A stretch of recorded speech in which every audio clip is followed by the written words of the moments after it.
Պողոս Առաքյալն ասում է. ձեր մարմինները Սուրբ Հոգու տաճար են, եւ դուք չպետք է Աստծո Սուրբ Հոգու տաճարը վերցնեք եւ պղծեք։ Երբեմն մենք եկեղեցու մեջ, եկեղեցու պատերի վրա տեսնում ենք գրություններ, չգիտեմ, ներկով անգամ քանդակում են A + V հավասար է S, հայտարարություն, օրինակ, չի կարելի, եթե եկեղեցու պատերին չի կարելի քանդակներ, նկարներ արել, որտեղ դա իրապես զայրույթի արդարացումի արժանի արարք է, պատիժ, որ տեսնում ես, ուզում ես այդ մարդուն պատժես, որտեղ չի կարելի, սրբություն է դե, առավել եւս մեր մարմինը, սա էլ Աստծո Սուրբ տաճարը, եթե եկեղեցու պատերին մենք չպիտի գրենք A + S հավասար է, A + V հավասար է S, ապա մեր մարմնի վրա էլ դաջվածքներ չպիտի անենք,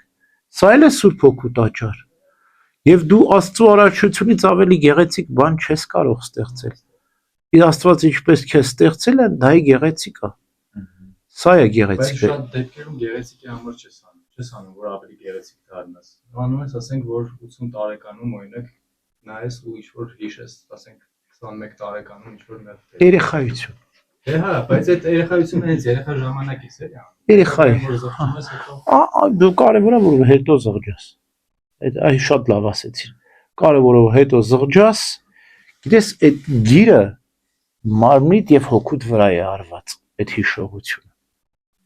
Հիմա հիշողության սրբագրում պետք է լինի, եթե կարողանաս մարմնիդ վրայից մաքրել առանց քեզ մեծ վնաս պատճառելու դաջվածքը, շատ լավ կլինի, եթե չէ գոնե հոգուդ վրայից մաքրիր այդ դաջվածքը, այսինքն այդ խեղ կատակ քո մանկական տրամաբանությունը, որ ունեցել ես եւ արել ես, սրբագրիր, հիշողությունդ սրբագրիր, զղջա, խոստովանիր, իրապես արտասուքներով զղջա, խոստովանիր, դու պատկերացրու, միգուցե ես մի օր մեկին ասեցի սարսափեց, ասեցի ու պատկերացնում ես կարող հավիտենական Աստծո դատաստանի առջև դու կանգնես, այդ քո դանջվածքը վառվի, այրի քեզ, որ դու արել ես, չգիտեմ, Աստված գիտի, բայց որ դու արել ես, դու պղծել ես քո Սուրբ Հոգու տաճարը, եւ Աստված կարող է քեզ այդպես պատժի, որ այրել ես քեզ, մարմնով եւ հոգով, անպայման, եւ ոչ միայն դաջվածքը, այլ նաև մեր գործած մեղքերը, ասում է Սուրբ Գրիգոր Նարեկացին, ասում է, մեղավորները մսե բլուրների նման պետք է հարություն անեն, անճոռնի,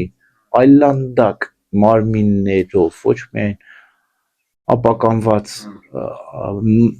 հոգով, այլ նաև այլանդակ մարմնով։ Հիմա եթե դու ուզում ես Աստծո առջև մաքուր կայնես հոգով ու մարմնով, մաքրիր քո վրայից դաջվածքը, եթե հնարավոր է մարմնով, եթե ոչ, ապա հոգով, ամեն։